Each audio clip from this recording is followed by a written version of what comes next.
got 37. We got 2 cases for 37%. But you keep talking, I might bump that on up. Really? Yeah. Well, bump up some 3-point dude. That's what I'm saying. Okay. We already got that.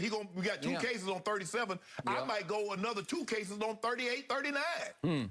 And the other thing I got to ask before we go to our next topic is who made this Lakers schedule? Because I'm looking at this and it's impossible. I think LeBron made this schedule. What's going on, Skip? Well, they got 12 of their first 15 games are at home. We do? And the next 2 on the road are against 2 teams that are not very good. What used to be my San Antonio Spurs, and then at Oklahoma City. So you got at San Antonio and at Oklahoma City, and you come back for Cleveland, and then Houston twice in a row, and then Oklahoma City, and then you got Charlotte coming in, Miami, T-Wolves, San Antonio, Cleveland again. It's just like, what? Yeah, we need to build. We need to build on this thing. Okay, 12 of your first 15 are at home. Way to go, LeBron. You do run the league. But you do realize, though, that if you got that many games at home early, what does that mean late? Okay, but LeBron had to know, I got to figure out a way to try to get Russ involved in this thing, so I need games at home against teams we can beat, right? You really believe that, too? Huh? Well, 12 of 15, I've never heard of that before. And your first 2 road games are against dog teams. Anybody can beat you on a given. The Nets proved that, right? Anybody can be beat on a given night. Yep. Okay. Well, that's a whole nother issue. These are the Lakers. This is the team you picked. What about your team you picked? What about them? The Nets. Okay. You picked them. Okay. What are their record? We got the same record, 1 and 2. Okay, well, they obviously had a pall hanging over them last night because they had a whole bunch of protesters who were trying to storm the building, anti-vaxxers supporting Kyrie, and I do think it got to the home team. Why did that not if you to go? Not if you the best player. That should not he bother is the best player on the planet. player in the NBA. Well, he looked like the best player on the NBA last night because he had 38 and just went out of his mind in the fourth quarter, and it still wasn't enough. And they got blown out. They got Ish-Smithed in the first quarter. I was like, huh? They got blown out? It wasn't even LaMelo. It was Ish-Smith. Yeah, Melo said, I ain't gonna play with. Y'all ain't even worth my time. Okay. Y'all ain't even worth my time for me to get out there and show you what I can do. Just fine. Hell that. Just fine. Next question. More to talk about when it comes to the Lakers, and I really need your thoughts here. During the Lakers' loss to the Suns on Friday, tempers flared on the purple and gold sideline between Anthony Davis and Dwight Howard. The 2 were involved in a heated exchange, causing teammates to separate them. Asked if there was a divide between he and AD, Howard said, quote, "We squashed it right then and there." But Lakers legend Magic Johnson also chimed in on Twitter, posting, quote, "In my 42 years of being associated with the Lakers organization, I've never seen something like that." SMH. Shaking my head. Shannon, is this a big deal or no big deal? It's no big deal.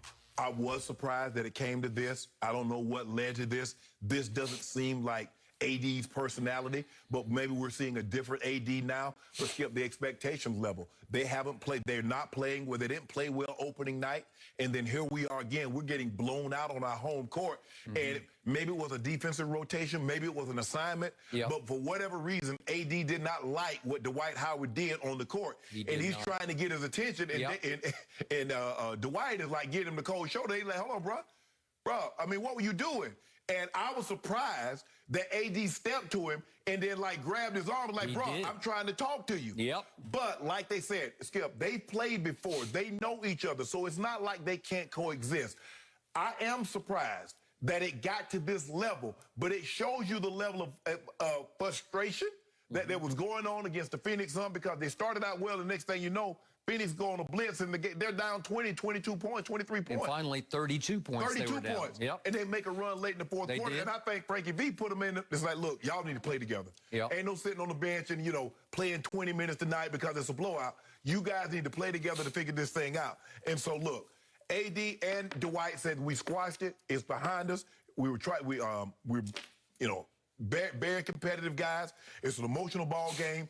But I am surprised, like Magic, I'm surprised that it rose to this level. But for AD, the most surprising, because I know Dwight. Dwight got a little edge to him. We haven't seen this side from AD.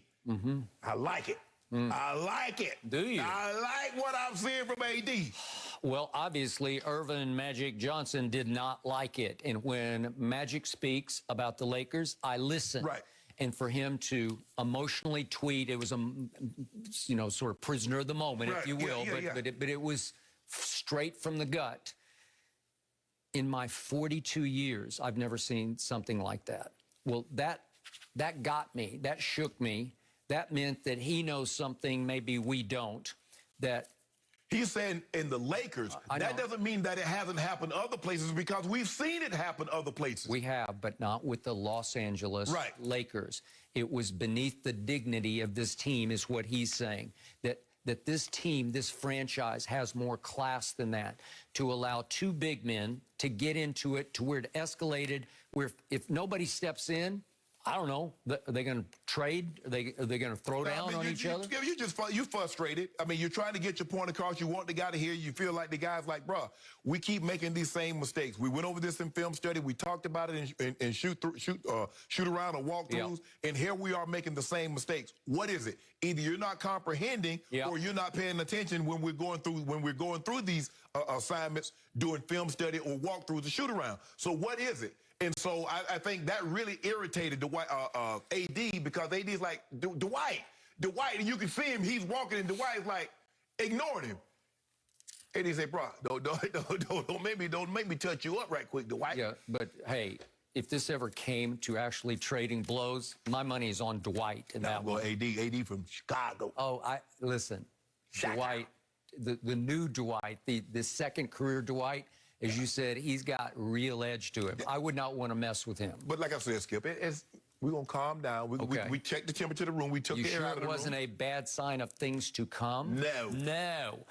Yet, as I sat back and just soaked in this game, it was unbelievable that there were actually 5 incidents in this game that were worthy of the drama king that LeBron is. And I always say there's always one thing a night with the LeBron game. There were 5 things. And if we could start with, what was Russ doing against the Phoenix Suns in his first game as a Laker against the Suns? He rocked the baby. Well, he makes this awkward jump shot that's just like pure luck to me, if we could see this. It's on Devin Booker, and he just kind of steps back, and it goes in, and he's rocking the baby on Devin Booker? Are you kidding me? Yeah. You can rock it on, don't rock it on that guy. And by the way, Book rocked it back on him. Yep. Yeah, he rocked it back on the whole Laker team. Just stop it. That's why he shouldn't be the point guard, the leading position on this team. Is that the guy you want with the basketball in his hands late in close games? Considering that the way he played opening night. Skip, that was his first big bucket. Yeah, of course, Skip. You know how Russ is. He's going to get excited. Okay. And then next, it brings us to LeBron, and he's got Cam Johnson on a breakaway, and I don't know, they didn't give him a block on this. He stopped the play, and then I don't know what happened. The Phoenix bench was all over him. Maybe they wanted a foul, and so the ball goes the other way, and LeBron does not go the other way. What is he doing? Well, what are you doing? Okay, should it have been a foul? I think so. No. The announcers made it like it was a block shot, but he didn't hit ball. Right. I think he just hit.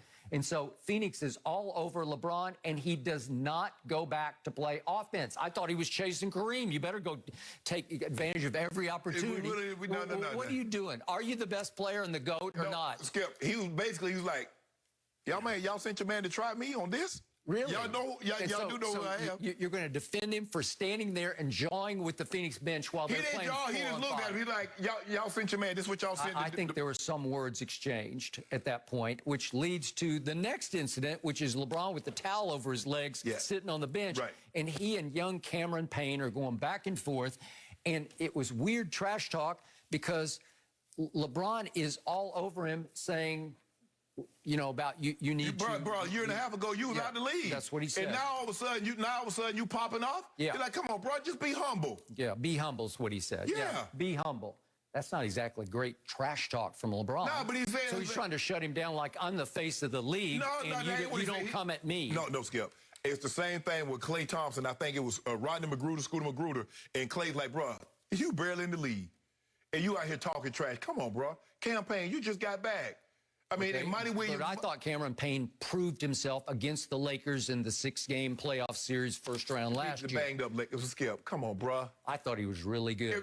I thought he earned the right to trade trash talk with LeBron if he so desires. No. First of all, no, he can't. If Chris Paul want to trash talk, I'm all for that. If D Book want to trash talk, I'm all for that. Certain guys trash talk me. Elite Kevin Durant, James Harden, these elite level players, even if Kawhi, if that's what he wants to do, Yoke, Embiid, I ain't got no problem with that. But campaign should not be campaigning. Okay.